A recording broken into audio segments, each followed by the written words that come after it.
Para sa mga mahilig sa mga kwentong aswang, subaybayan ang aming bagong channel, Sitio Pangil.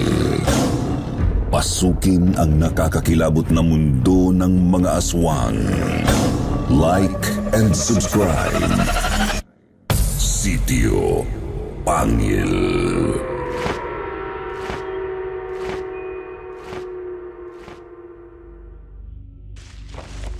Ano? Buntis na naman yung haliparot mong babae? Andi anak, nag-iisip ka pa ba o wala na kayong ginawa kundi maglandian yan? Sus Mariosep naman! Pasensya na po, Nay. Hindi naman po namin naisip na... Tama! Yan ang problema! Hindi kasi kayo nag-iisip! Andi huminto ka na nga sa pag-aaral dahil dyan sa kinakalantari mong babae! Sinabi ko naman sa'yo, hayaan mo na yan, pero ano? Kailangan ko pong mag-ipon para sa anak namin. Kaya nga! Walang patutunguhan ang buhay mo niyan kung di ka nakapagtapos sa pag-aaral. Lahat ginagawa mo para sa babaeng yan, tapos mag-aanak na naman kayo! Lara, alam niyo naman pong Lara ang pangalan niya. Pwede niyo po siyang tawagin sa pangalan niya. Huwag niyong bastusin ang nanay ng anak ko. Itatawag ko ang kahit na anong gusto ko sa muchachang yan. Diyos ko naman! Di ka na nakontento sa pagkakamali niyo. Gumawa ka na naman ng isa pa. Nakakahiya talaga. Wala na tayong mukhang ihaharap sa mga kamag-anak natin dahil 2 beses mo nang nabubuntis yung katulong natin. Bawiin niyo yun, Nay. Hindi pagkakamali si Dindin. Naririnig po kayo ng apo ninyo. Lara, ipasok mo ng bata sa kwarto. Sige, mahal. Hindi! Walang papasok sa kwarto. Mag-impake ka na, Lara! Nay! Pinapalayas mo kami? Kakasisante lang sa akin sa trabaho. Wala kaming pambayad sa renta. Wala akong pakialam! Kasalanan mo yan! Puro ka kasi absent sa trabaho! May sakit po si Lara. Sino mag-aalaga kay Dindin? Ayaw niyo naman pong hawakan man lang ang apo ninyo. Ikaw pang may ganang taasan ako ng boses? Andi, ang dami ko nang pinagpasensya sa inyo. Buti nga, di ko pinalayas yung katulong na yan dito nung nalaman ko ang ginawa niyang pag-aakit sa'yo.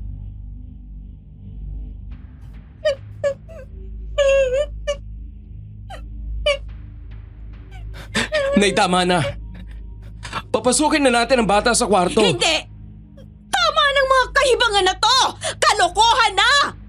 Ano bang ginawa niyang babae na yan sa'yo, ha? Hoy! Hoy, ikaw!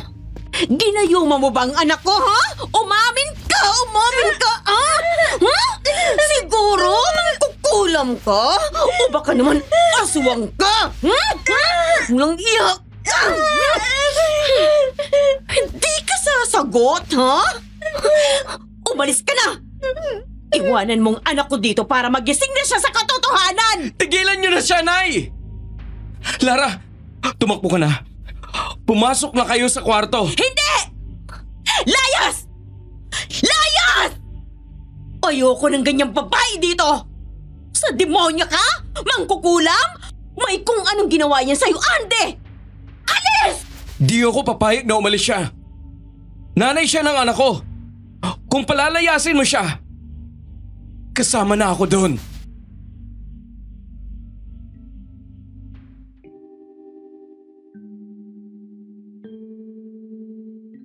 Madalas nating marinig yung kasabihan na ang taong gipit sa patalim kumakapit.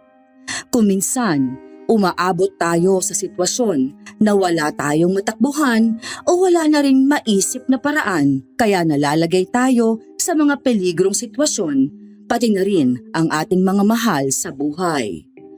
Akala ko yun na ang solusyon sa mga problema namin. Akala ko talaga magkakaroon na kami ng pagkakataon para sa panibagong buhay.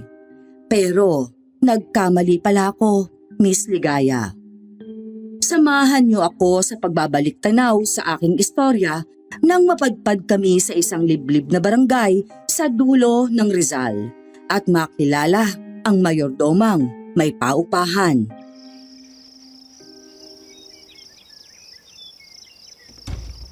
Sige na! Bilisan nyo nang mag-empake! Saan tayo pupunta, Andy? Hindi ko alam. Kahit saan. Basta wag dito. Paano si Dindin? Mahal ang bata, makapulutin tayo sa kalsada. Gagawa ako ng paraan. Basta't umalis na tayo.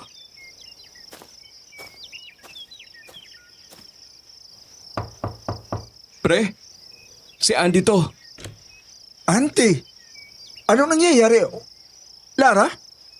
O din, complete family tayo ah. Jomar, pasensya na sa pagsulpot namin. Gabing-gabi na. Ayos lang yun. Para saan pa na ako ang best friend mo? Tuloy.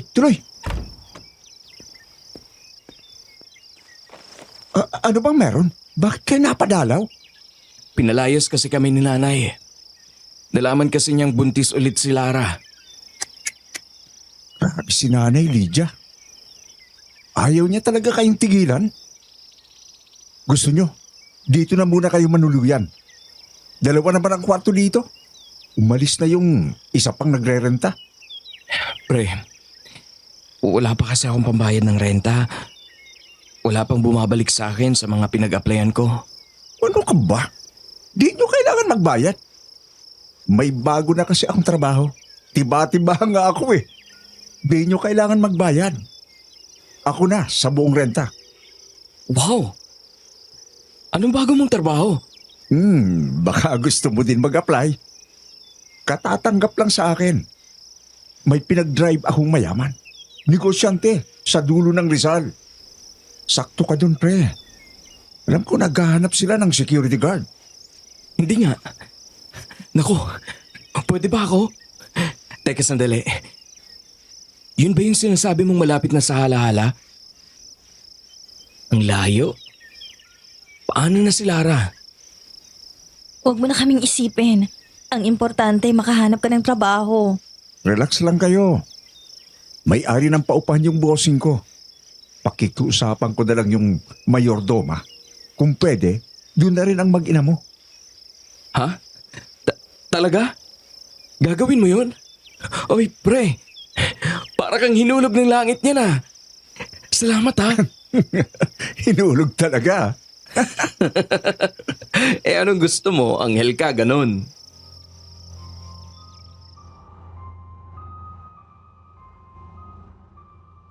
Kilala si Jomar, Miss Ligaya. Mabait siyang tao pero pasaway talaga. Noong magkasama kami sa dati naming pinagtatrabahuhan, madalas siyang lasing kung papasok at may panahon pa na nagsuspecha akong gumagamit siya ng pinagbabawal na gamot. Pero hindi ko na ito alintana ngayon dahil kapit na kami sa patalim. At habang pinagmamasdan ko ang kanyang apartment na dati ay magulo, napansin kong lahat ng gamit ay bago na. Yumaman na nga talaga ang kaibigan ko. O tingnan mo yung pinapadrive sa akin ni Sir na kotse. Kara, Oo nga. Pero, bakit alam mo dito? Stay in ka ba talaga doon? may pinakuha lang siya sa akin dito sa Maynila. Maliwag sila sa trabaho ko. Kaya kahit ano pwede kong gawin. Basta matapos ko lang mga gawain ko. Tapos, ang laki ng pasahod. Ito mo naman. Totoo nga. Naniniwala ako. Nakaluwag-luwag ka na talaga, pre. Oo, salamat sa bago kong trabaho. Kaya nga excited na ako para sa iyo eh. Galingan mo ha. Malay mo, ito na ang solusyon sa mga problema mo. Oh, tara na. At baka gabihin pa tayo sa biyahe.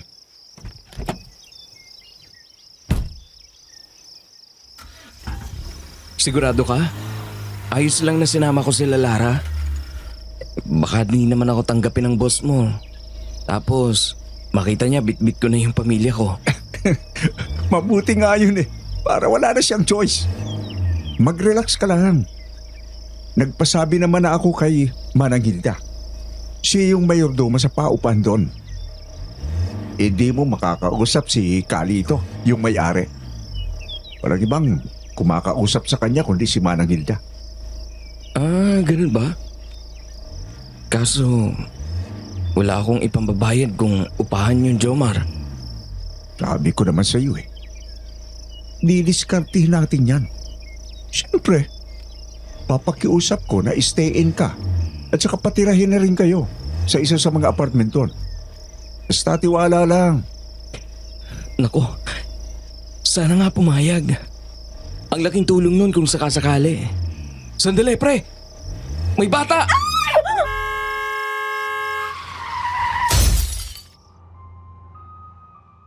May batang tumawid sa harap. Iniwasan ni Jomar. Tumama kami sa mga bato na nagpahinto sa kotse bago kami tumama sa puno. Naumpog ang ulo ko sa bintana. Mabilis na binuksan ni Jomar ang pintuan niya. Walang bababa. Sandali, Jomar! Basta sinabi kong walang bababa. Oo. Sige. Pero ayos ka lang ba? Nagdudugo ang noo mo, pre. Mahal, okay lang bang ulo mo? Naumpog ka. Okay lang ako. Kayong dalawa dyan. Naalog lang. Okay lang kami. Ano kaya nangyari? Nasaan na si Jomar? May tumawid eh. Parang bata ata. Maliit eh. Ha? Paano nangyari yon? Gabing-gabi na. Wala nang batang maglalaro dito. At tingnan mo, nasa gitna na tayo ng liblib. Hindi ko alam. Susundan ko si Jomar. Dito lang kayo. Lalabas ka? Mahal, nakakatakot. Saglit lang.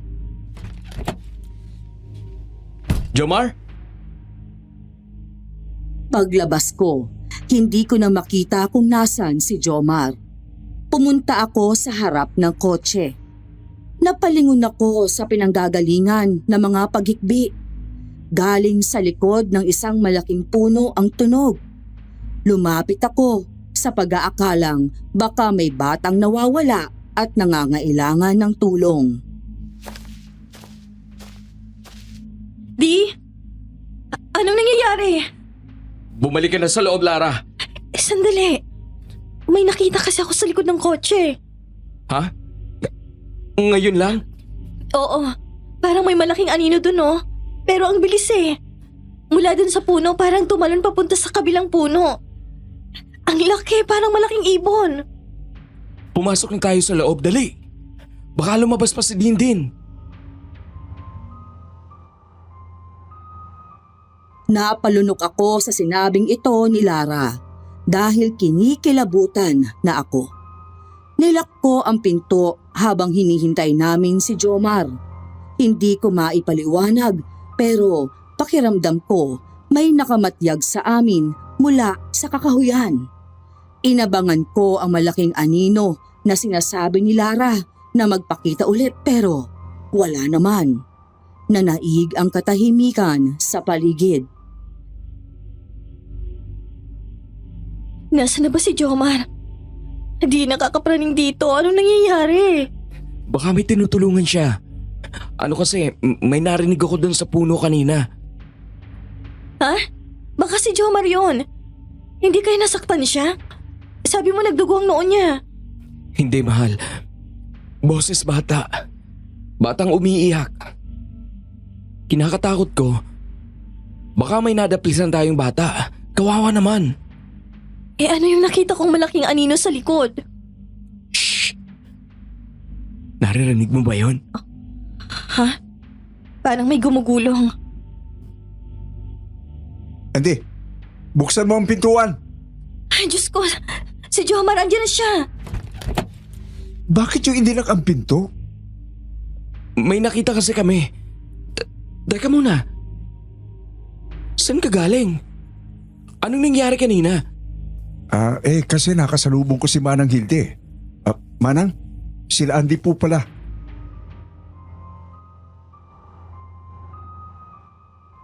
Dito namin natagpuan ang pinanggagalingan ng tunog. Isang matandang babae ang may hatak-hatak na maleta. Huminto ang gulong sa labas ng aming pintuan. Sumilip ang matandang babae sa likod ng kotse at ngumiti.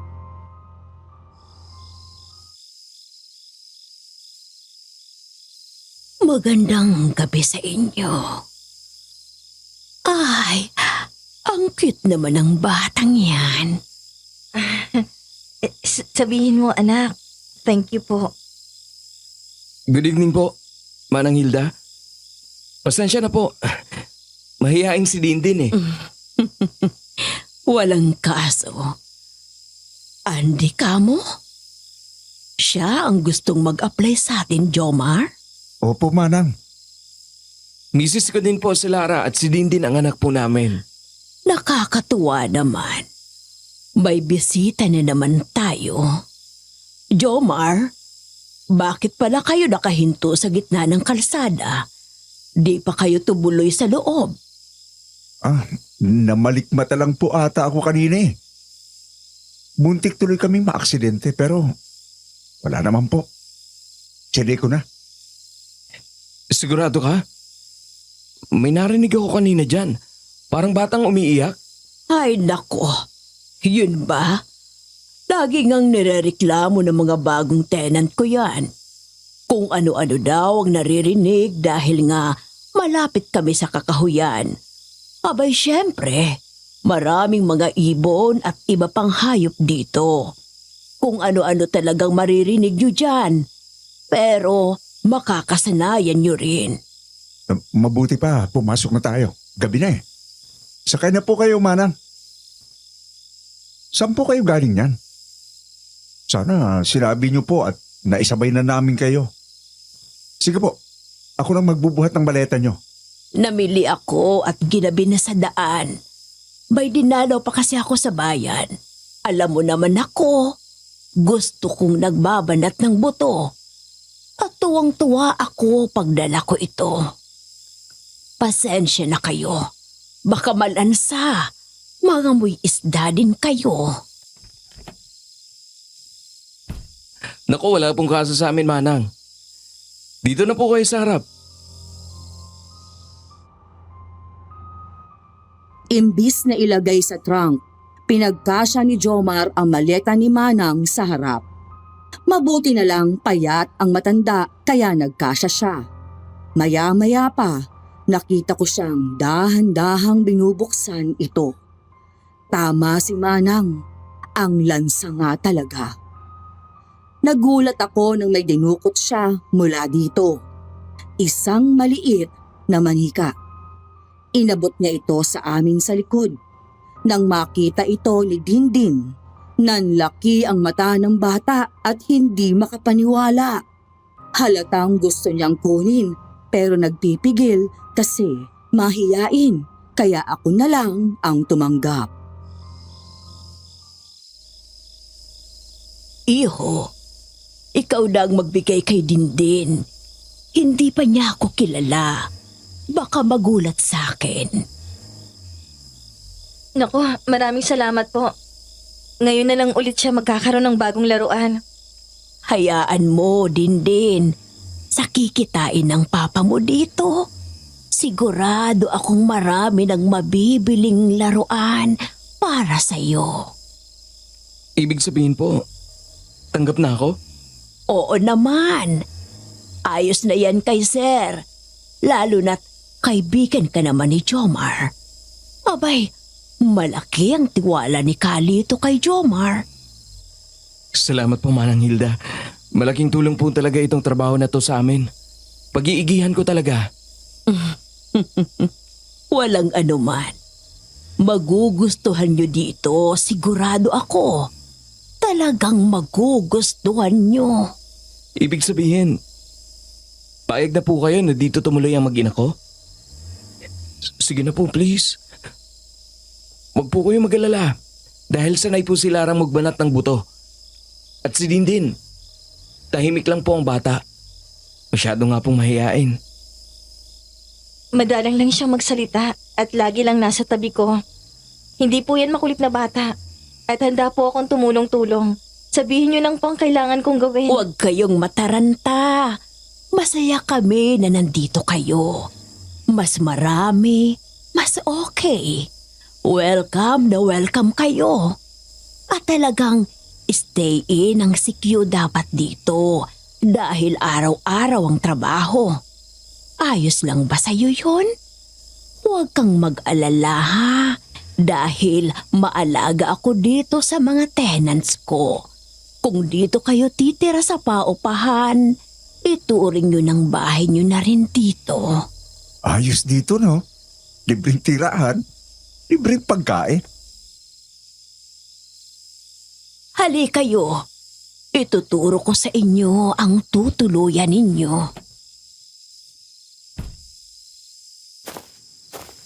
Wow! Di ko inakalang may ganito dito sa gitna ng kakahuyan. Talagang dito nagtayo si Kalito sa liblib na lugar. Noong una, rest house lang nilang mag-asawa. Pero makalaunan, nagtuloy-tuloy na rin ang pagpapagawa ng mga dagdag at pinapaupahan nila dahil malawak naman ng lupa. Di mo aakalain ang dami ng taong gusto ng katahimikan at tumakas mula sa ingay ng syudad. O siya, bukas na kayo umikot. Magpahinga na muna kayo. Mahal, nakajack pa tayo dito. Mukha nga. Pero hindi ko matanggal sa isip ko yung nakita at narinig natin sa kalsada. Baka kasi may mga mababangis na hayop dito. Huwag ka nang mag-alala. Hindi ko aalisin si Dindin sa paningin ko. At kung ano man, hindi ba ikaw naman ang magbabantay sa buong lugar? Oo, mahal. May masamang kutob lang ako. Basta kung may mangyari, aalis tayo agad ha? Saan tayo pupunta kung ganon? Ayaw tayo ng mama mo. Wala na rin akong pamilya. Sandali, may kumakatok. Sino yan, mahal? Ha? Oh, wala namang tao sa labas. Ako lang bang nakarinig ng katok kanina? Hindi, ako rin. Narinig ko yung katok. Baka may nakalimutan lang si Manang. Bukas pag may trabaho na ako, ikakandado mo ng maigi itong pinto ha? Sinuri ko ng isa pang beses ang pasilyo, pero wala namang tao sa labas ng pintuan namin. Sa gilid ng aking mata, nakita kong gumalaw ang kortina sa bintana ng kabilang kwarto na para bang may humawi dito. Naghintay ako ng ilang segundo at hindi na ito ulit gumalaw. Kinandado ko ang pintuan namin. Kinabukasan, naglaho naman ang lahat ng pangamba ko dahil napakaganda pala ng buong lugar.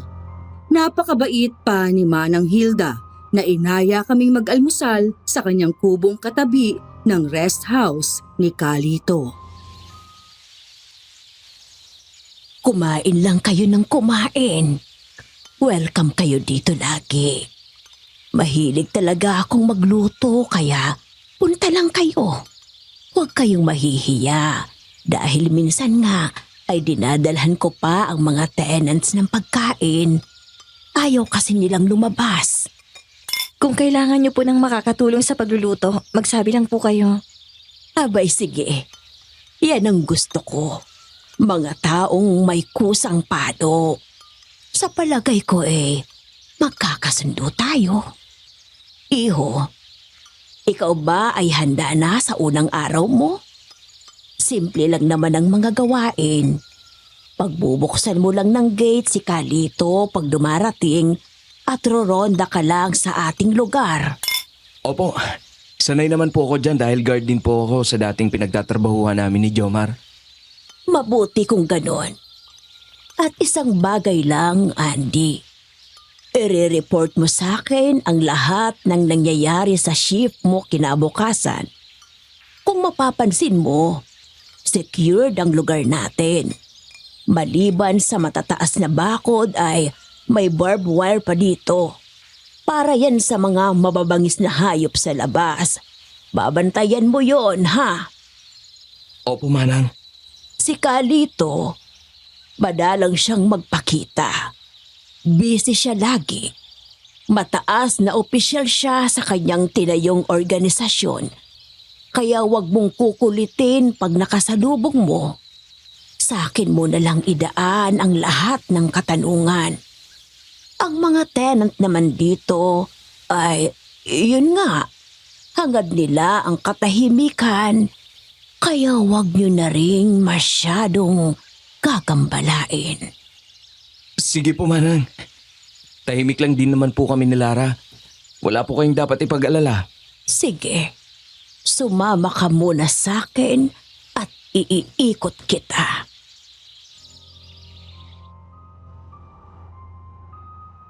Naglakad kami sa kahabaan ng lupain ni Kalito. Pero ni isang beses, hindi ko nakitang lumabas ang mga tenant. Ang gusali ay may 2 palapag. 3 kwarto ang nakahilera sa bawat isa nito at nasa taas kami at dulo. Alam kong nandun lang din sa loob ang mga tenant dahil sa mga ingay ng TV at paggalaw ng kurtina. Ang ilan sa kanila ay sinisilip pa kami pag dumadaan pero sadyang mailap ang mga tao. Mukhang gusto talaga nila ng privacy. Hindi po ugali ng mga nagre-renta na lumabas at makihalubilo. Hindi pa ako nakakakita ng kahit isang lumabas ng kwarto nila. Hindi na sila lumalabas dahil lahat ng kailangan nila ay nandoon na. Dinadalhan ko rin sila ng pagkain at lahat ng pangangailangan nila. Pero tama ka, iho. Gusto nila ng katahimikan. Kaya isa sa mga responsibilidad mo ang mapanatili ang kaayusan dito at ang kapayapaan. Opo, Manang. Nabanggit ko nga pala kayo kay Lito at natutuwa siya sa inyo lalo na sa anak nyo. Gusto niyang bilhan nyo ng mga damit, pagkain at laruan ng bata. Heto. Onting regalo mula sa kanya. Mamaya pa naman ang simula ng trabaho. Umikot na muna kayo sa bayan at mamili. Ha? Talaga po? Ang laking halaga naman ito. Galante talaga si Kalito. Bilhin mo daw lahat ng pangangailangan ni Dindin. Gusto niyang masaya ang mga bata dito. Maaga kasing namatay ang asawa ni Sir, kaya hindi na sila nagkaanak. Kaya malambot ang puso niya sa mga bata. Sige na, magpa-drive kayo kay Jomar. Mamaya pa naman ang alis nila. Sinunod ko ang sabi ni Manang at masaya kaming nagpunta sa bayan. Inubos talaga namin ang perang bigay ni boss para kay Dindin. Pati ang tindera sa palengke ay nagulat sa amin. Anak, inubos mo na ata ang paninda ni Manang ha. May gusto ka pa ba? Grabe palang boss niyo magregalo. Tingnan mo naman si Dindin, no? Tuwang-tuwa ang bata. Oo nga, mahal. Sobrang galante ni Kalito. Tamo? Bakit ka pa nag-aalangan sa pagpasok mo sa paupahan? Ang bait naman pala ng amo mo eh. Mawalang galang na iyo. Ay tama bang pagkakarinig ko? Nagtatrabaho ka sa paupahan ni Kalito? Ay, opo. Bakit po? Eh, hindi naman sa naninira ako ha. Pero wala ba kayong alam sa mga balita tungkol sa paupahan na yon? Wala ba kayong naririnig na chismis? Wala naman po. Bago lang po kami dito. Ano po ba yon? May kumakalat na aswang doon. Ha? Aswang?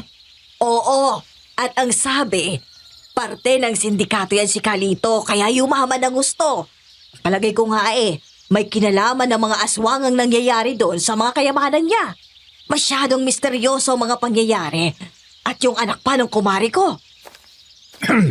Ay, Aling Marcia, magandang hapon po sa inyo. ay, Jomar, ikaw pala yan. Kumusta ka? Magandang hapon din naman sa'yo. Ano pong mga sinasabi nyo sa bago naming security guard? Sinisiraan nyo ba si Kalito? Ay, naku, hindi. Bakit ko naman yung gagawin? Binentahan ko lang siya ng mga laruan para sa anak nila. Okay. Sige, kung ganun, alis na kami. Pre, tara na, para makabalik tayo sa paupahan bago magabi. May lakad pa kasi kami ni Sir. Jomar, tungkol sa sinasabi ni Aling Marcia, may aswang daw na umaaligid sa paupahan? Sabi na nga ba kung ano-ano na namang imbento ang pinakakalat ng aling yon. Tikas talaga ng mukha nun. Hindi totoo? May nakita ka na ba? Wala, pero Palibasa ay hindi tinanggap yan si Aling Marcia bilang kusinero doon. Nag-a-apply daw kasi yan dati. Ano naman si Manang Hilda. Masarap ang luto nun. Kaya ayun, panay ang pagpapakalat niya ng chismis tungkol kay Kalito. Alam mo naman ang ugaling Pinoy, puro chismis. Kaya huwag kang magpapaniwala sa babaeng yun, ha? Ang bait-bait pa nga ni Sir eh. sige, okay. Oh, tara na. Uwi na tayo. Hindi na alam ni Dindin kung anong laro ang uunahin niyang laruin eh. Oo nga eh. Buong buhay ni Dindin, ngayon lang kami nakapamili ng ganyan karami. Wala naman siyang ibang nakita sa amin kundi pag-i-stress natin tungkol sa panggastos. Simula ngayon, di na kayo mamumroblema sa pera. Bagong buhay na tayo, pre. Lumipas ang ilang araw ng ganitong paraan. Unti-unti kaming napalapit kay Manang Hilda. Napakabait kasi ng mayordoma. Lara, iha, palagay ang loob ko sa'yo. At mukhang napakasipag mo naman. Baka gusto mong magtrabaho na rin dito sa paupahan. Kaya ko naman ang pagluluto at paglilinis. Pero maganda pa rin na meron akong katulong sa pag-aalaga ng lugar, hindi ba? Gusto mo ba? Oo naman po, Manang Hilda. Mabuti kung ganon. Mga magagaan lang din naman na bagay para hindi ka matagtag. Kailangan natin ingatan ang baby niyo. Minsan, gusto ko lang talaga ng kasama habang nagluluto ako. Wala rin kaso sa akin kung isasama mo si Dindin sa trabaho. Kayang-kaya po, Manang. Marunong ako magluto. At mukhang gusto din nga po ni Dindin sumama. Akala po niya ikaw ang lola niya. Dahil panay ang paglalaro ninyo. Ang sarili po kasi niyang lola ay hindi siya pinapansin. Nako, nakakalungkot naman. Hayaan mo, magiging spoiled talaga sa pagkain at laruan ang bata sa akin. Maraming salamat po, Manang. Wala yun.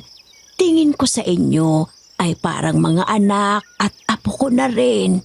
Parang pamilya naman na tayo dito eh. Malapit ko nang makalimutan ang mga alinlangan ko sa paupahan. Malapit na talaga kung hindi lang isang gabi, may nangyari na pawang hindi ko na mapapalagpas.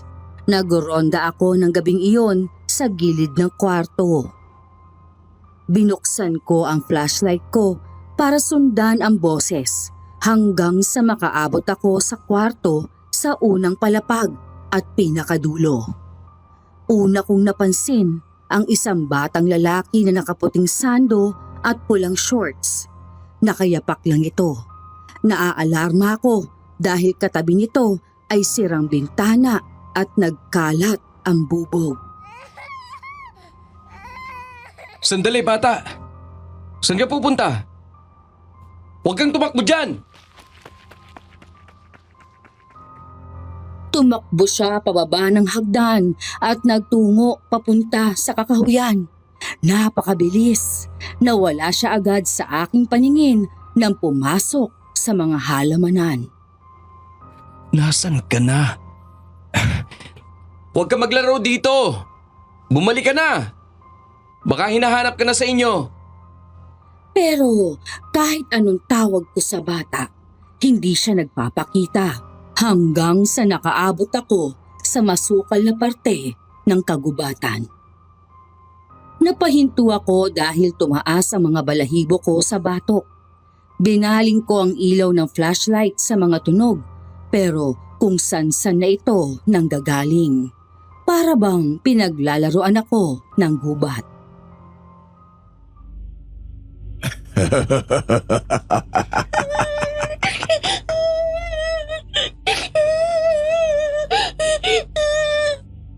Sinubukan kong sundan ang paghikbi ng bata, pero napakadilim kaya natalisod ako.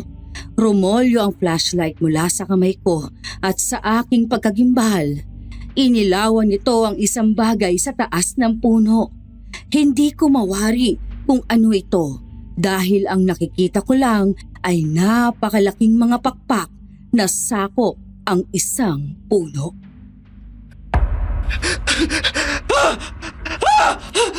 Aswang!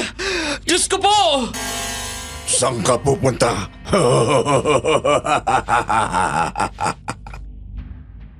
Namatay ang ilaw ng flashlight dahil inapakan ito ng malaking kung anong bagay na may pakpak. Sa gitna ng kadiliman, wala akong makita. Natatakpan ng mga puno ang buwan.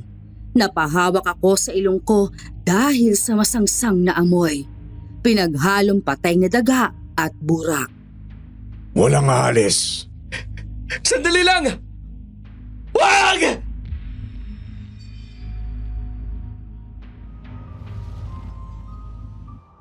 Gumapang ako paalis pero hinablot ng aswang ang binti ko.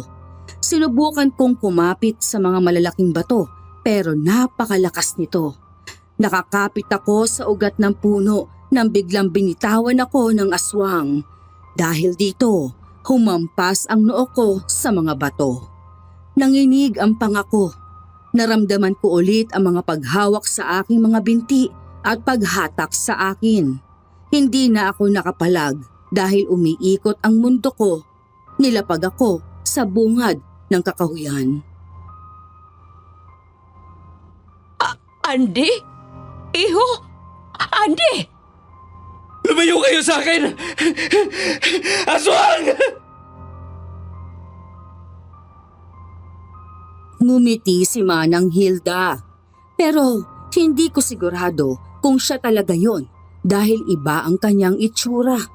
Walang mga puti ang kanyang mata, puno ng dugo ang kanyang bibig at napakatalas na mga kuko. Hindi ko maikilos ang buong katawan. Sinunggaban niya ako nang bigla akong nahulog sa aking silya. Andy? Andy! Hoy! Buksan mo ang gate! Ha? Bilisan mo, di. Nandito si Kalito. Ay, sorry. Tumakbo ako mula sa guard post papunta sa gate. Pinuksan ko ito agad para makaraan ng kotse. Pinagmasdan ko ito hanggang sa pumarada sa harap ng bahay ni Kalito. Bumaba si Jomar at binuksan ang pintuan sa likod ng kotse. Isang batang tulog ang binuhat niya papasok sa bahay. Sumunod si Kalito. Likod lang niya ang nakita ko. Di? Pre, anong nangyari sa'yo? Bakit ang tagal-tagal mong buksan ang gate? Nakakahiya kay Kalito. Pasensya na, Jomar. Nakatulog ata ako. Ang sama ng panaginip ko. Ha? Mukhang namumutla ka. Yan ang napapala mo. Natutulog ka sa trabaho. Sorry na. Di ko na malayang nakatulog na ata ako eh. Ang sama ng pakiramdam ko talaga eh. Teka, sino yung binuhat mo? Ha? Pamangkin ni Kalito. Nakatulog sa biyahe. Uy, umupo ka nga muna. Baka may matay ka pa dyan. Di kita alagaan. Sige na nga. Ako na munang papalit sa'yo. Umuwi ka na lang kaya? Talaga? Oo. Dali, bago magbago ang isip ko.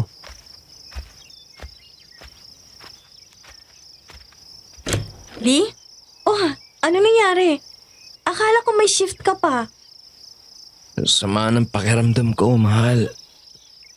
Nakatulog ako sa guard post. Di ko tuloy na pagbuksan ng gate, sinakali ito agad. Halika, magpahinga ka muna. Alam mo, parehas kayo ni Dindin. May sakit din siya. Baka may nakain kayo. Ang sarap ng kain yung kanina sa kubo ni Manang Hilde eh. Ay naku, nilalagnat na kayo parehas. Ang sakit ng noo ko at ng binti ko. Sandali. May gamot na ba si Dindin? Meron na, may binigay si Manang Hilda.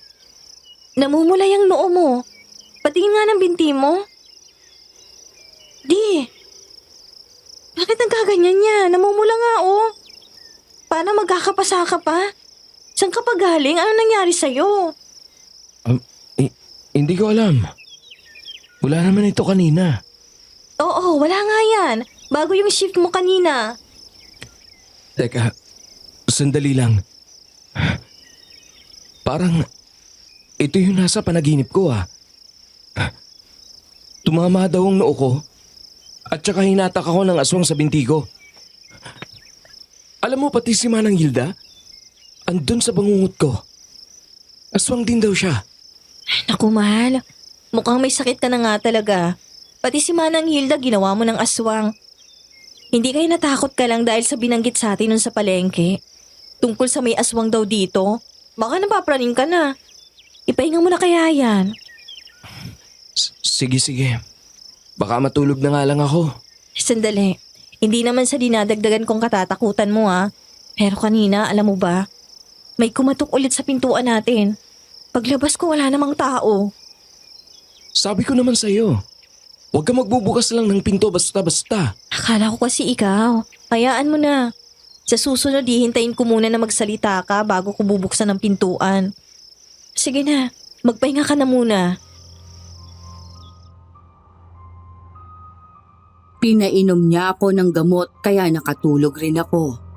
Madaling araw nang maalimpungatan ako dahil sa mga tunog. Bumangon ako agad dahil sa mga pagkatok. Pero laking gulat ko dahil nanggagaling pala ito sa bintana.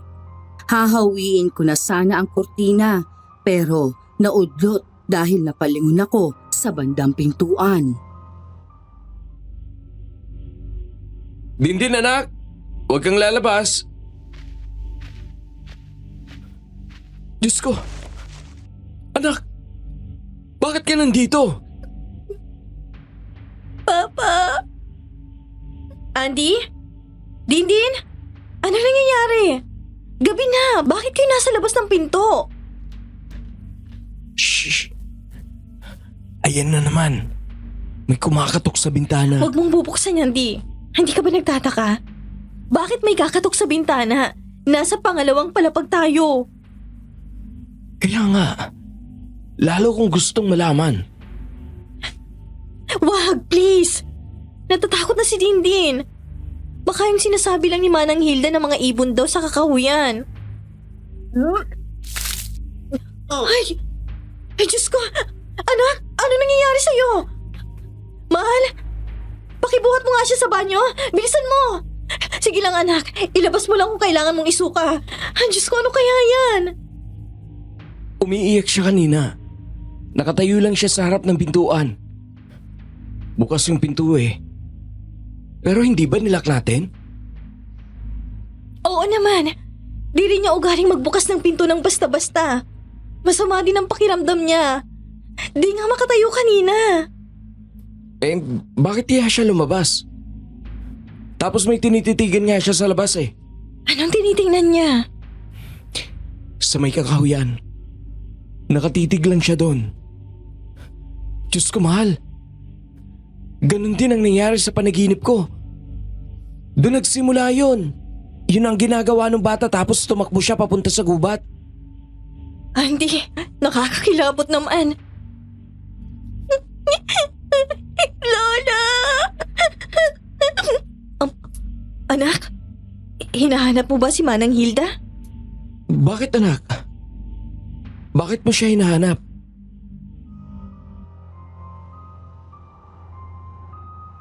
Hindi sumasagot si Dindin, Miss Ligaya. Patuloy lang ang pagsusuka niya. Huminto lang siya nung wala na siyang mailabas pa.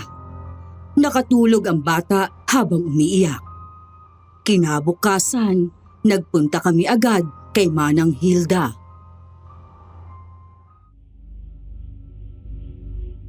Manang, may sakit po si Dindin. Pwede ba namin siyang dalhin sa klinik o baka pwede sa albularyo? Nako, walang malapit na klinik dito. Pero pwede kitang samahan sa albularyo. Pero hindi natin maisasakay sa kotse si Dindin. May lakad si Kalito ngayon. Pwede naman tayong humingi ng gamot sa albularyo at maiwan muna ang bata dito. Gusto ko sanang isama pati si Andy. Masama rin ang pakiramdam niya.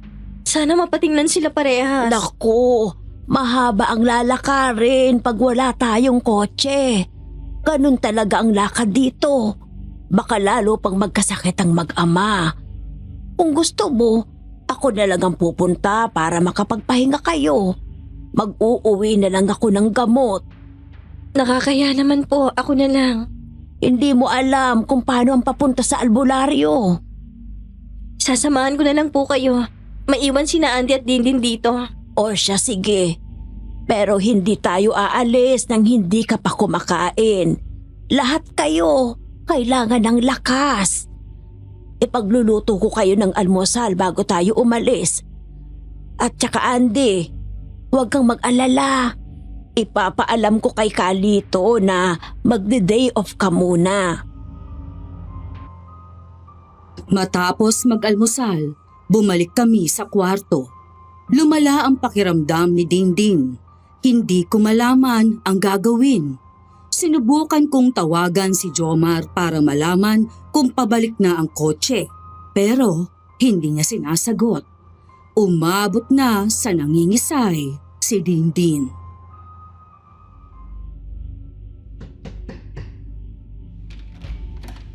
Kayo ba yung bago? Ha? Sino po kayo? Ikaw yung bagong guard, hindi ba? Nakalis na ba silang lahat? Ako si Carlos. Bagong tenant ako. Opo. Ako yung bagong guard. May kailangan po ba kayo? Pasensya na. May sakit kasi ang anak ko. Doon nga nagsimula ang lahat.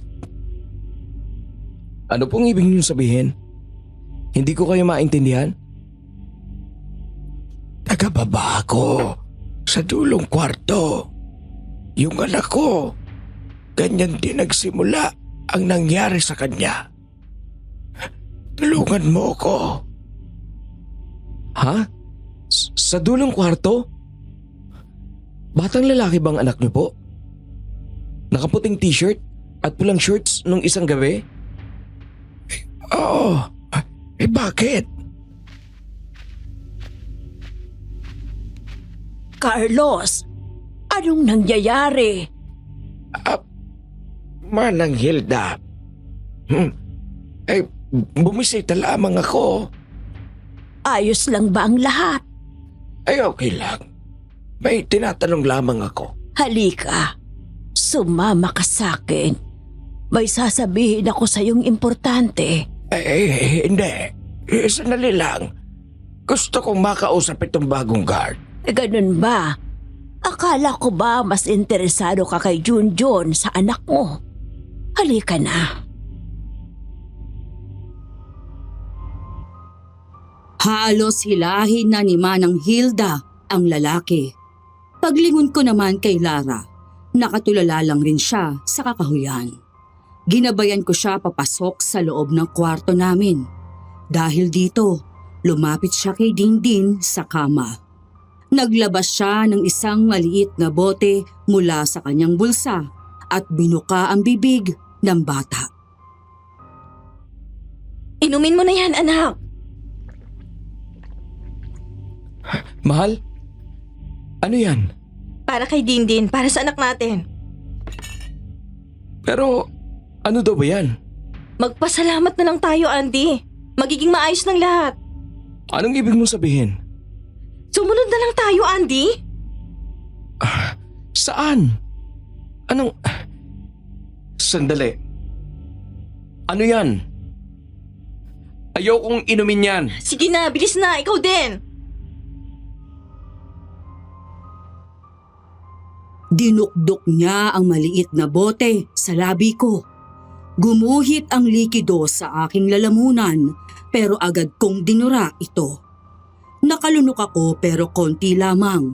Nagalit sa akin si Lara. Sa sobrang hinhin ng aking misis, nabigla ako. Unang beses lang niya akong pagtaasan ng boses. Bakit mo ginawa yun, Andy? Binigay nga sa atin yan eh. Hindi ko gusto ang lasa. Ano ba yan? Kailan ba naging masarap ang gamot? Inumin mo na lang. Mahal, anong nangyayari sa'yo? Bakit ang init ng dugo mo? Hindi ka kasi nakikinig eh. Tinutulungan na nga tayo, hindi ka pa sumusunod. Pasensya na. Sige na. Akin na. Wala na, nagdura mo na. Wala nang pakinabang yon. Anong nangyari? Si Andy po, Manang. Dinura yung gamot. Pero napainom ko naman na si Dindin. Iha, hayaan mo na. Ang importante, gagaling na din si Dindin. Kumalma na kayo. Andy, nandiyan na ata sila Jomar. Gusto ka atang kausapin ng kaibigan mo. Nadatnan ko si Jomar paakyat ng hagdanan. Bakas sa kanyang muka ang matinding pag-aalala. Sumilip siya sa kwarto namin at tinitigan si Manang Hilda. Matapos nito ay hinatak niya ako papunta sa kwarto niya, malapit lamang.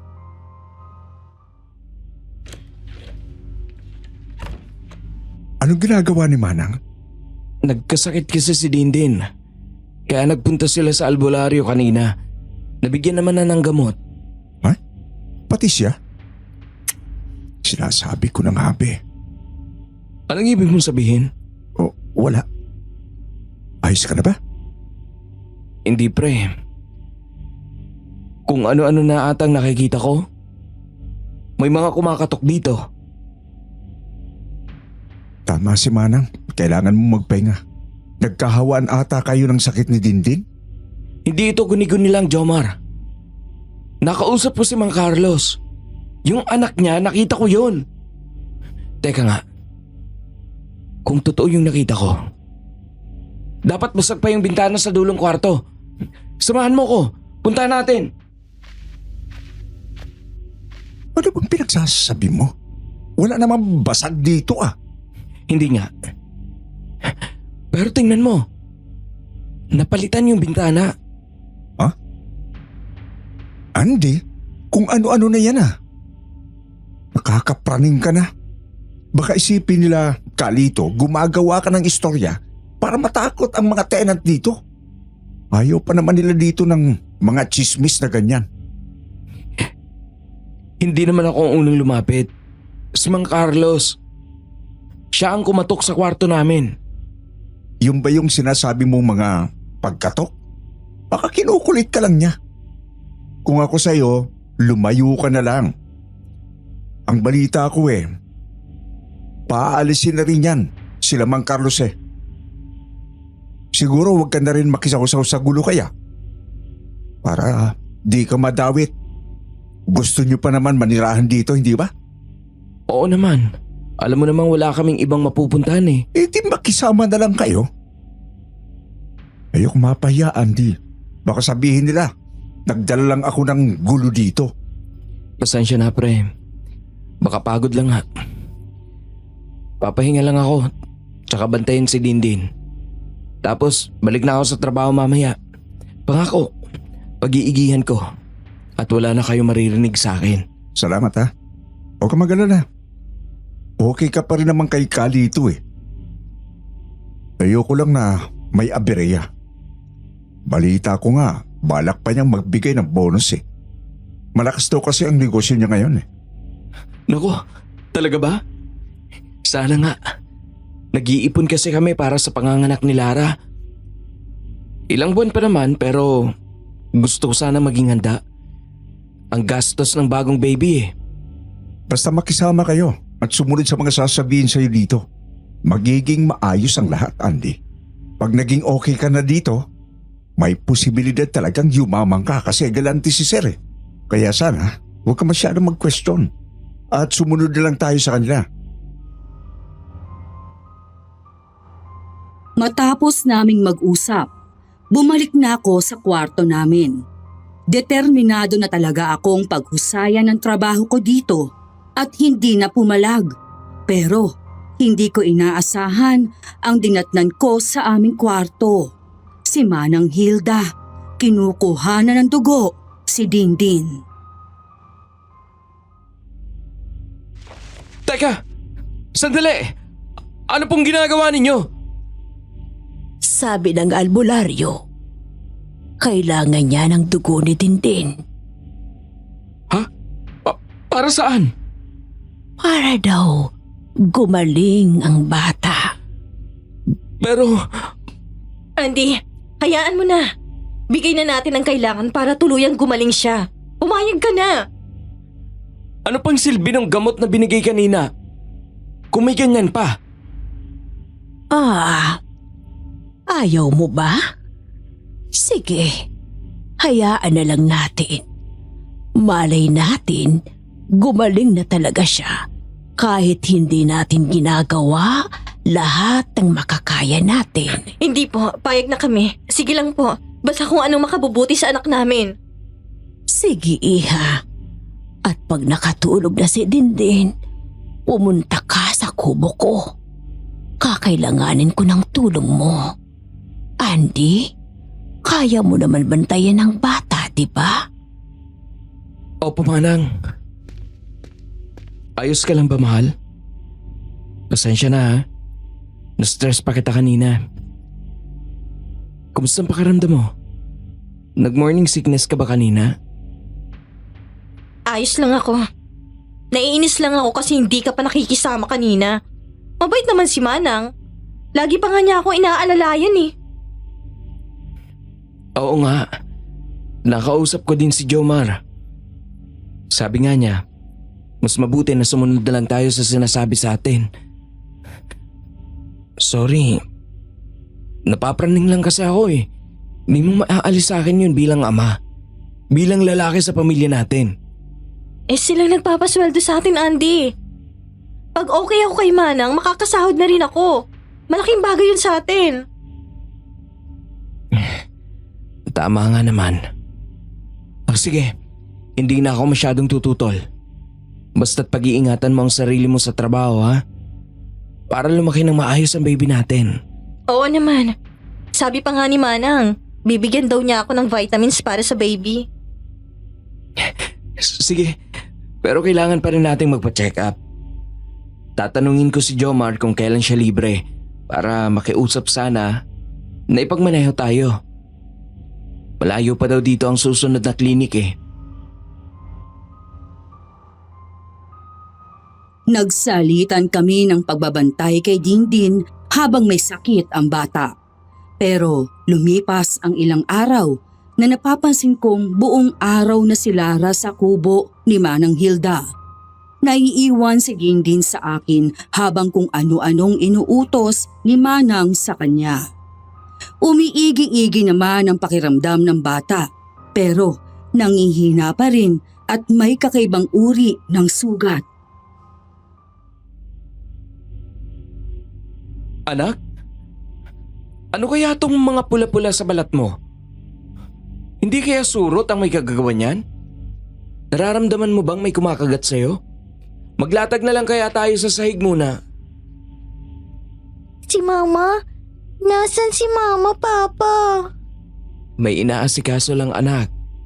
Ako na munang bantay sa'yo. Huwag kang mag-alala. Nandito naman ang Papa. Tayo na lang maglaro. Ito oh, mga laruan mo na bigay ni Manang. Papa,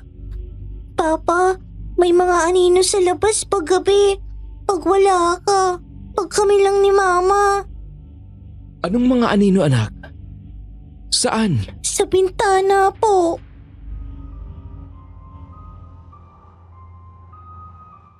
Nagtalukbong na lang si Dindin at ayaw nang magsalita. Bakas ang pagkatakot sa bata.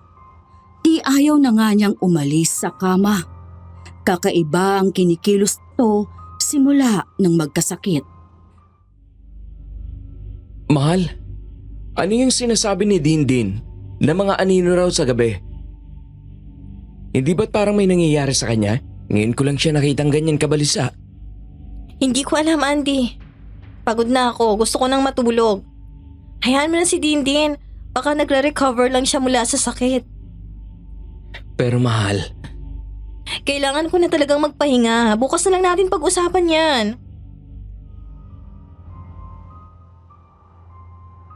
Dahil dito, nagpasya ako kinagabihan na habang nagronda ako ay magbantay na ako sa labas ng bintana ng aming kwarto.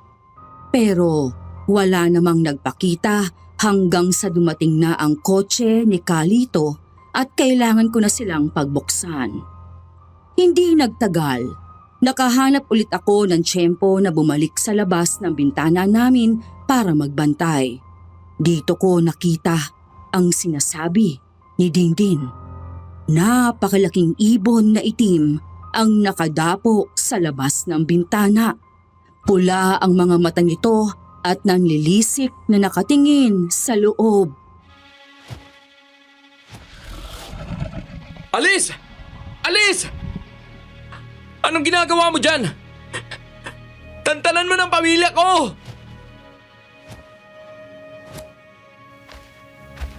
Andy! Anong nangyayari? May malaking paniki, Jomar. Nandyan siya sa bintana, tingnan mo. Ha? Wala naman ah. Nakita ko.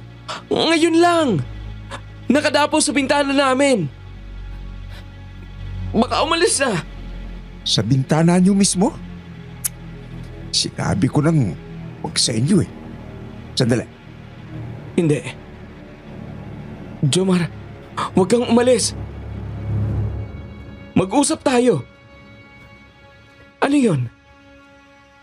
Aswang ba yon? Sabihin mo na kung anong nalalaman mo. Dahil sigurado akong hindi na ako namamalikmata lang. O pinaglalaroan ng isip ko ang nakita ko. Meron talaga. Shhh! Huwag kang maingay. Halika nga. Teka, saan mo ako dadalhin? Baka bumalik yung paniki sa kwarto namin. Baka atakayin ang pamilya ko. Kumalma ka sabi.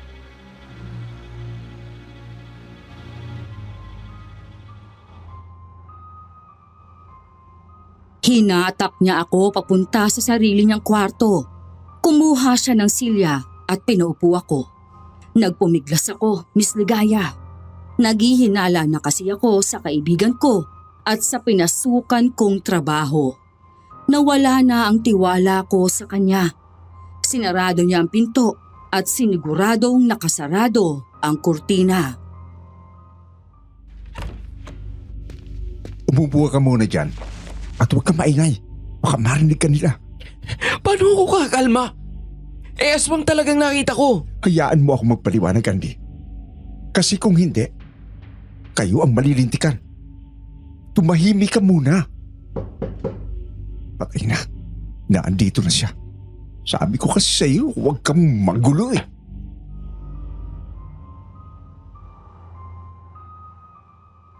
Hindi na ako nakapagtanong pa dahil biglang nagdilim ang paningin ko matapos humapdi ang batok ko. Sumunod na nagising ako, nakahiga na ako sa sariling kama at hilong-hilo. Sinubukan kong bumangon pero napakasakit ng ulo ko. Lara! Dindin! Mahal! Anak, nasan kayo? Shh! Sabi ko naman sa'yo, ayaw namin ng maingay dito. Manang, nasan ang mag-ina ko? Bakit di ako makatayo? Nagpapanik ka kasi. Ayoko nang magulo. Kinailangan lang kitang pakalmahin para makapag-usap tayo. tayo. Yun ba? Yun ba ang dahilan kung bakit umiikot ang paningin ko? Anong ginawa mo sa akin? Nasaan ang mag-ina ko? Ligtas sila sa ngayon. Bakit mo ginagawa ito, Manang? Pakawalan niyo ako! Kailangan ko silang hanapin! Masyado kang pasaway. Masyadong palaban. Hindi ko gusto ang ganyan, Jomar. Jomar, halika dito. Manang? Gising na siya. Oo. Pero di makausap ng maayos. Di ba sabi ko sa'yo, magiging problema itong si Andy. Sinabi ko na sa'yo, hindi ka nakikinig. Pwede pong makausap ng maayos si Andy. Maniwala po kayo. Lahat gagawin niya para sa mag-ina niya. Buntis pa si Lara. Gagawin niya lahat para sa kanila. Sige nga, makikita natin. Kausapin mo yung kaibigan mo, ha? Nauubos ng pasensya ko. Opo. Bigyan niyo po ako ng isa pang pagkakataon. Makukumbinsi ko siya. Pangako. Huli na ito, Jomar. Pasalamat ka. Hindi pa siya nagkagalit. Huwag mo nang hintayin mangyari yun.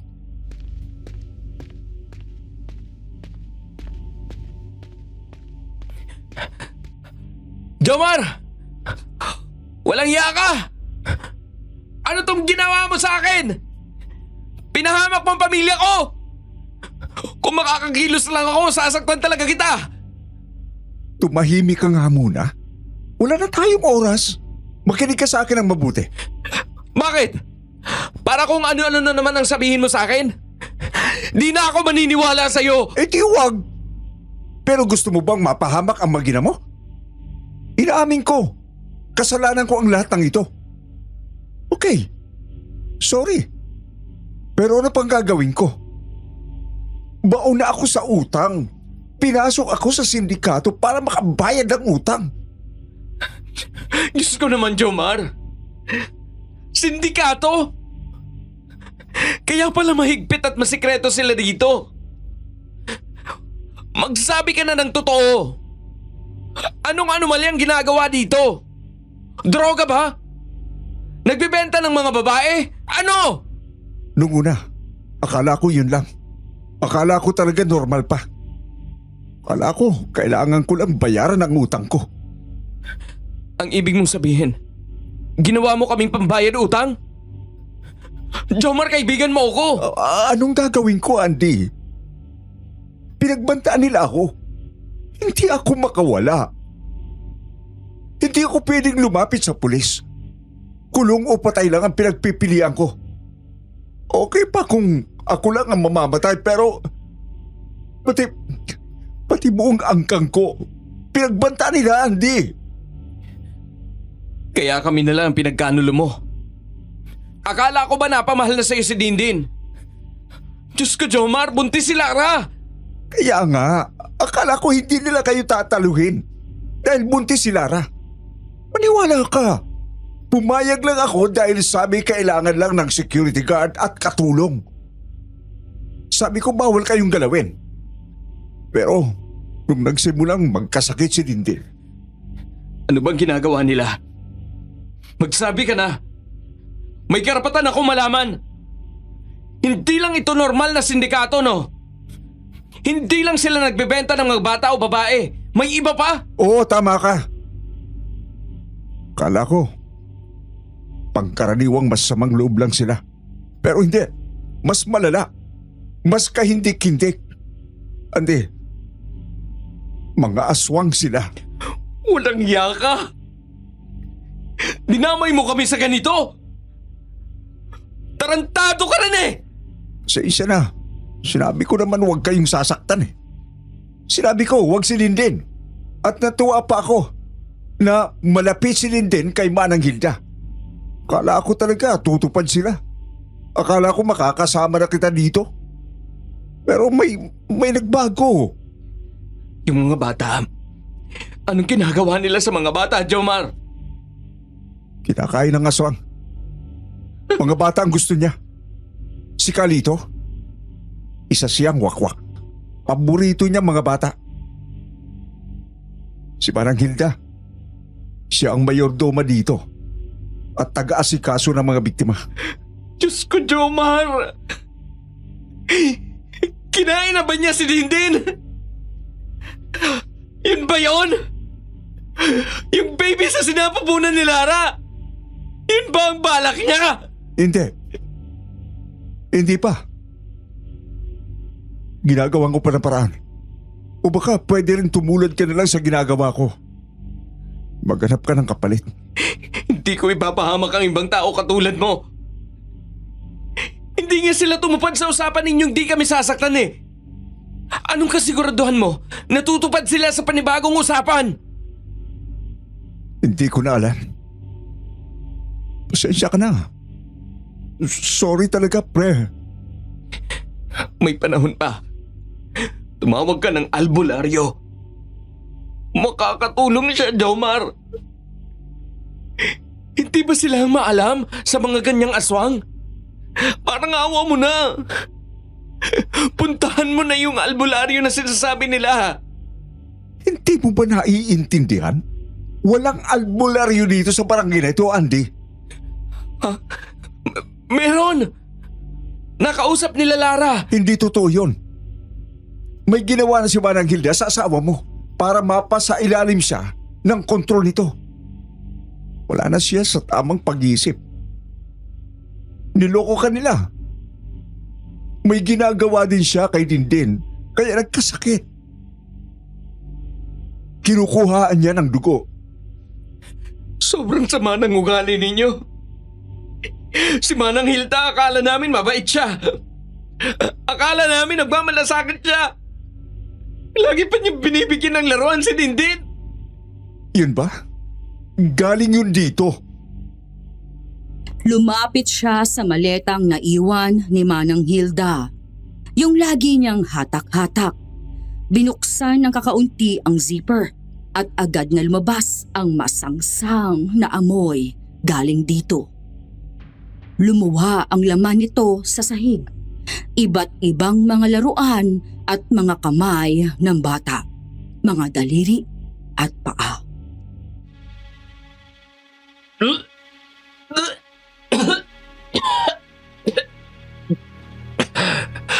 May mga parte ng katawan ng bata. Susunod, Joseph. Lagi niyang bit-bit yan. Mahilig siyang mangolekta ng mga souvenir. Pati na rin maglibing ng pinagkainan ni Kalito. At katulad ng nakita mo, nung unang beses kayo makarating dito, inabol pa niya ang bata. Naawa nga ako dahil nilalagay niya dyan. Pero anong gagawin ko? Marami, Jomar. Marami kang pwedeng gawin. Ayaw mo lang kasi naduduwag ka. Gusto mo nang binibigay nilang pera sa'yo. Sa tingin ko, mas masahol ka pa sa aswang. Kasi sarili mong lahi ay pinagkakanulo mo.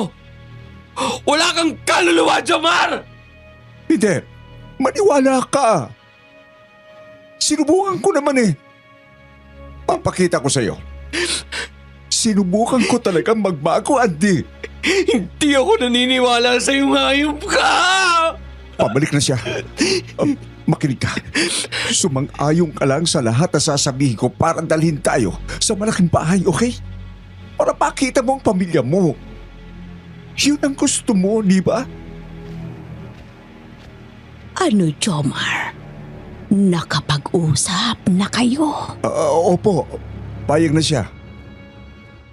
Okay na kay Andy. Lahat ng kondisyon niyo po. Talaga? Payag siyang kumuha ng mga bata sa kalsada at dalhin dito? Opo, kaming dalawa po ang magtutulungan doon. Hindi na kailangan pang sumama si Kalito. yun ang gustong gusto niya. Pag siya mismo ang nakakapili ng susunod niyang hapunan. Kayo po, kung ano pong gusto nyo. Pero, payag na si Andy. Tama ba yun, Andy? Kasi pwede rin naman na hindi. Anong mangyayari pag di ako pumayag? Simple lang naman. Katapusin na ng buhay ng pamilya mo. Hindi kasi namin pwedeng hayaan na may matira sa inyo bilang witness. Alam mo naman, kailangan lang mag-ingat. Kung gayon, tamang sinabi ni Jomar. Payag na akong tulungan kayo. Isa lang ang hiling ko. Maaari ko bang makita mag-ina ko? Nasaan sila? Malalaman mo rin. Sa ngayon, kailangan mong patunayan ang sarili mo. Jomar, ikaw nang bahala. May iniabot si Manang Hilda kay Jomar. Maliit na bote ng langis, kamukha ng pinainom ni Lara kay Dindin. Pero iba ang kulay ng likido nito.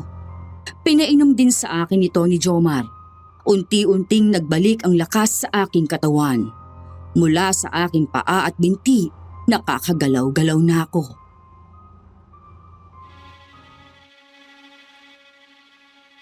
Madalas na panggamit para manghina o lumakas sa mga biktima. Saan mo ko dadalhin? Mukhang makikita mo na si Kalito. Ang totoong Kalito. Sakto ang pagdating nyo.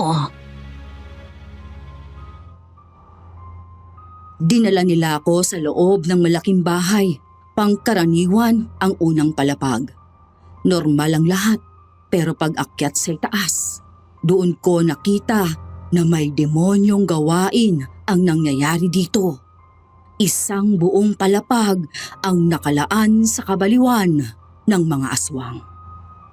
Isang malaking lamesa ang nasa gitna ng kwarto kung saan may isang katawan ang kinatay dito. Kumakain ng aswang sa hapagkainan at ngumiti nang dumating kami. Siya ang aswang na laman ng bangungot ko. Totoo pala ang nakita ko. Hindi ako nananaginip noon. Magandang gabi po, Kalito. Narito na siya. Ang bagong makakasama ni Jomar sa trabaho. Halika dito. Lumapit ka sa akin. Nahihirapan pa siyang maglakad. Kakapainom lang ng pampalakas. Hindi bale. Pwede naman nating dalhin dito ang kailangan kong ipagawa sa kanya. Anong ipapagawa? Jomar, papiliin mo siya ng susunod kong hapunan. Ha? Hindi po ba masyadong maaga para sa ganyan? Nung sa akin po, medyo natagalan pa bago ginawa sa akin to. Kine-question mo ba ang utos ko? Hindi po, Kalito. Hilda, ligpitin mo na to. Nakita ko kung paano kunin ng matanda ang mga mismis na buto at laman ng tao at nilagay ito sa kanyang maleta. Hinatak ako ni Jomar sa isang katabing pintuan. Nakatitig sa amin si Kalito kaya pinigilan ko ang reaksyon ko nang makita ang nasa loob nito. Si Mang Carlos, anak niya, si Lara at si Dindin. Tulog ang mga bata sa sahig.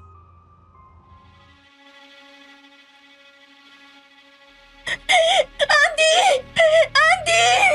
Tumahimik ka, Lara! Anong nangyayari?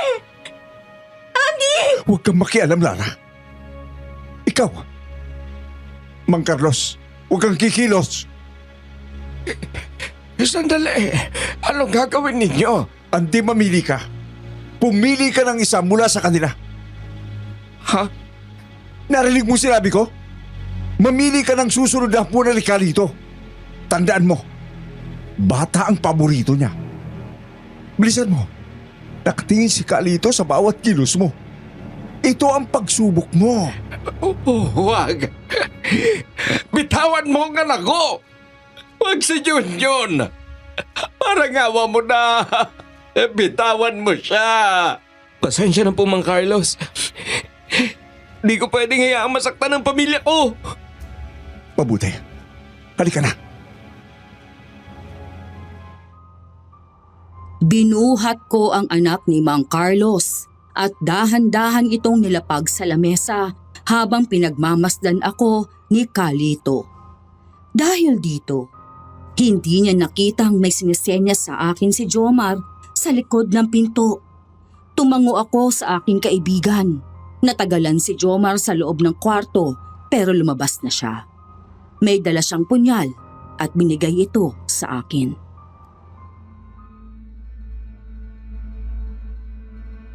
Mukhang kuhang-kuha na agad nitong kaibigan mo ang hilig ko, Jomar.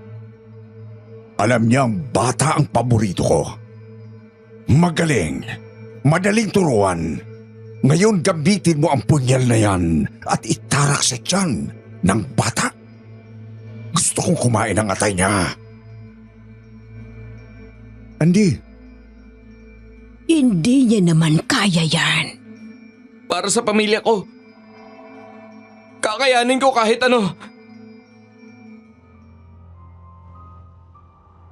Lumapit ako sa bata habang nakatitig ang mga aswang sa akin. Sumenyas ulit si Jomar kaya sa isang iglap. Imbis na itarak ko sa tiyan ng bata, sinaksak ko ang punyal sa dibdib ni Carlito. Nabigla ang aswang at napayuko sa sakit. Nahulog siya sa sahig. Kasabay nito ang pag-atake ni Jomar kay Manang Hilda.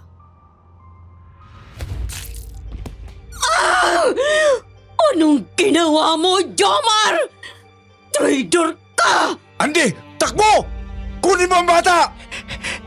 Sila Lara! Si Mang Carlos ang bahala! Hindi kayo makakatakas! Papatayin kita, Jomar! Ang kapal ng mukha mo! Wala kang utang na loob! Nagawa kong ilabas ang anak ni Mang Carlos. Pabalik na ako sa loob ng bahay nang makita kong inaalalayan naman ni Mang Carlos ang mag-ina ko. Pinakawalan kami ni Jomar kanina. Pero naiwan siya sa loob. Sige na, mauna na kayo. Ilabas niyo ang mga bata. Andy, huwag ka nang bumalik doon. Hindi! Niligtas tayo ni Jomar! Tumakbo ako paakyat ng hagdan pero dito ko ito narinig. At maya-maya pa, nakita ko din. Mula sa pangalawang palapag, nakalambitin si Jomar kay Carlito na anyong aswang na may malaking pakpak. Tinarak ni Jomar ang punyal sa balikat ng aswang. Kaya nahulog sila mula sa pangalawang palapag. Kinagat siya nito. Dadamputin ko na sana ang punyal nang biglang may kumagat sa aking braso. Sinunggaban ako ni Manang Hilda at ayaw akong bitawan. Di kayo makakatakas dito! Hindi masasayang ang lahat ng pinagpagura namin! Walang yaka, Manang! Manluloko ka! Kala namin mabuti ka! Ikaw pala ang kanang kamay ng aswang! Masyado akong maraming utang na loob kay Carlito. Iaalay ko ang buhay ko para sa kanya. Kaya walang makakapigil sa amin.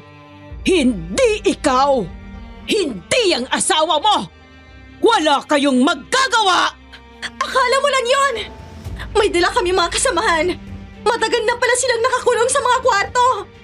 Pinakawalan namin sila at gusto nilang magigante. Napalingon ako sa boses ni Lara. Kasama niya si Mang Carlos at iba pang mga tao. May dala silang iba't ibang klaseng sandata galing sa kusina. Mga kutsilyo, kawali, pati na rin mga sandok.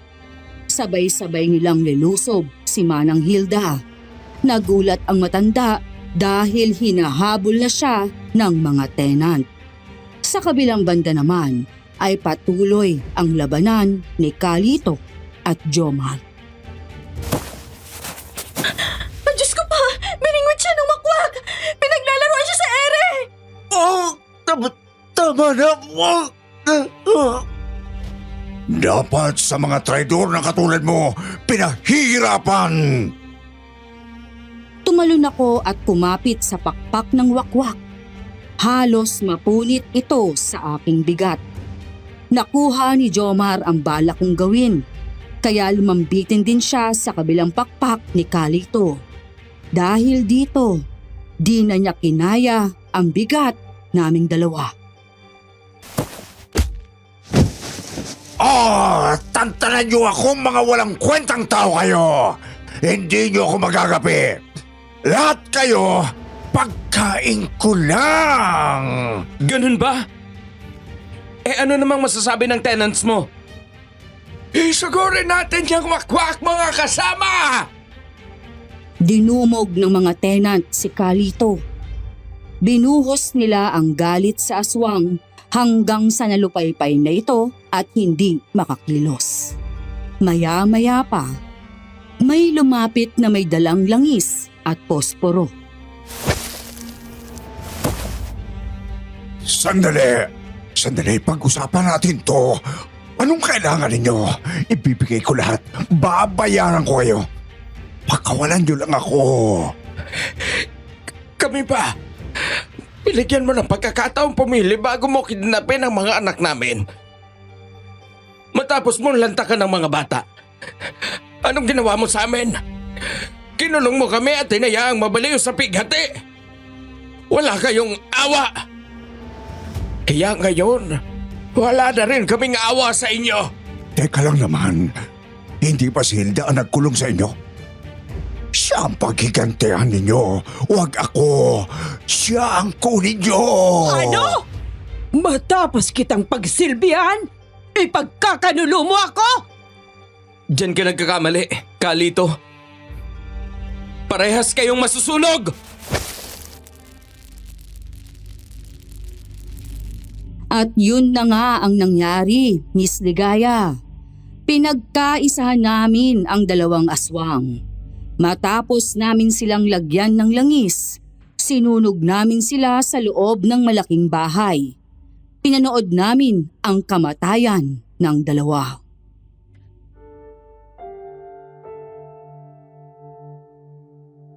Ay, Diyos ko!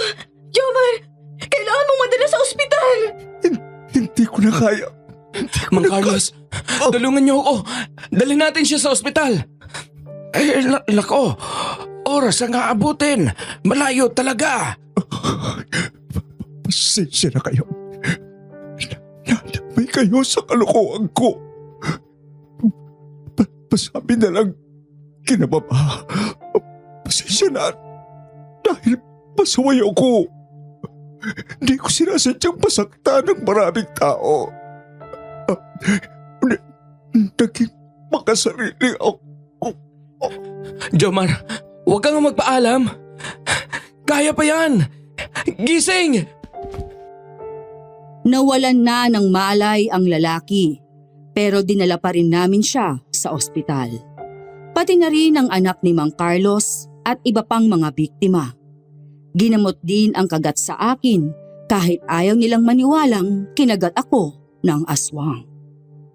Sa kabutihang palad, nakaligtas si Jomar at ang mga natirang tenant. Kaso, sa sobrang lala ng kanyang mga sugat, kinailangang putulin ang kanyang braso dahil sa impeksyong kumakalat.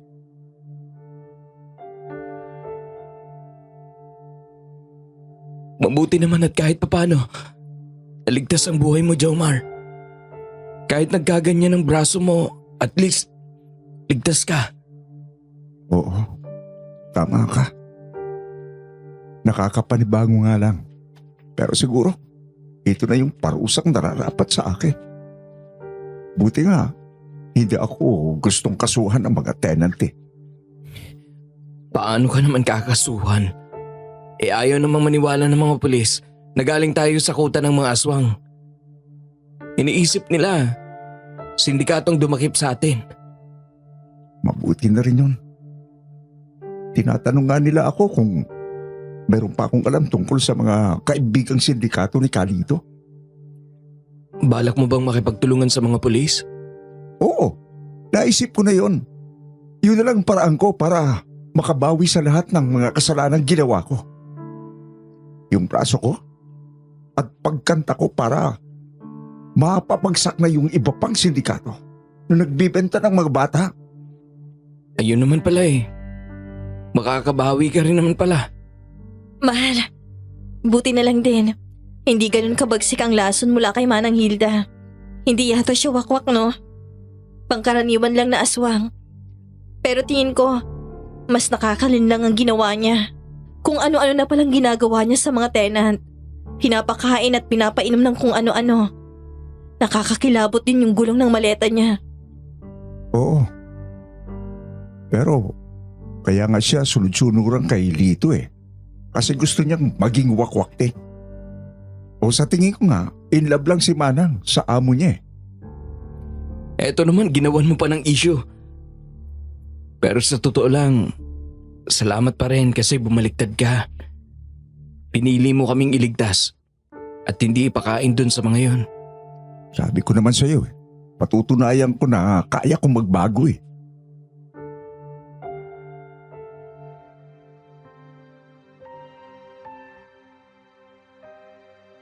Napatunayan nga niya, Miss Ligaya. Pero hindi mabubura noon ang maling desisyon niya na sumapi sa mga masasamang loob. Gayunpaman, nagpapasalamat ako dahil nakaligtas ang buong pamilya ko. Sa sobrang pagkakonsensya ni Jomar, may binigay siya sa amin bago kami naghiwa-hiwalay. Hindi ko alam kung paano ko ipakikita yung pagsisisi ko. Kaya sana, tanggapin mo na lang ito. Uy, ano yan? Seryoso ka ba? Bakit ka nag-aabot ng sobra na puno ng pera? Yan yung lahat na kinita ko sa pagtatrabaho sa mga aswang. At ito yung susi ng kotse. Hindi naman sa akin yung kotse, ha? Wala nang nagmamay-ari. Kaya tingin ko, dapat sa inyo na yan. Iisa lang din ang braso ko. Kaya hindi rin ako makakapag-drive. Jomar, ang laking halaga nito. Ipapamigay mo lang sa amin? Harang di namin matatanggap yan. Bigay ko na yan dahil alam kong pinahama ko kayo. Nilagay ko kayo sa panganib. Tanggapin nyo na. Para sa bagong baby nyo na rin yan. Para sa pagsisimula ng panibagong buhay. Sana, balang araw, mapatawad nyo ako sa ginawa ko. Sa huli, tinanggap namin ang mga bigay ni Jomar. Umuwi siya sa pamilya niya at balita ko ay hindi na siya pasaway. Namulat daw siya at tuluyang nagbago dahil doon sa pinagdaanan namin. Hindi na rin daw siya gumagamit ng pinagbabawal na gamot at nakahanap naman daw ng marangal na trabaho. Papa, dito na tayo titira. Mahal, saktong-sakto ito para sa atin. Malapit pa sa eskwela ni Dindin. Oo nga eh. Nakatulong yung binigay ni Jomar na pang-down. At higit sa lahat, sinigurado ko, hindi aswang ang mga nagpapaupa. Walang mga chismis. Tahimik ang lugar. Safe na safe tayo dito. Naku, dapat lang at malapit na akong manganak. Baka naman may umaligid pa sa baby natin na tiktik, ha? Hinding-hindi na ako papayag na malagay pa tayo sa alanganin. Tsaka di na tayo kailangan magtiis sa kung saan mang liblib na lugar. May bago na akong trabaho. Makakapag-ipon na tayo, mahal. Nakapanganak ng maayos si Lara, Miss Ligaya. Simula noon, Namuhay na kami ng mapayapa at umasenso na sa buhay. Isang bagay na pinagmalaki ko pa sa mata pobre kong nanay. Masasabi kong hindi na kami babalik pa sa pagkapit sa patalim. Hanggang dito na lang po ang aming istorya. Maraming salamat sa inyong pakikinig.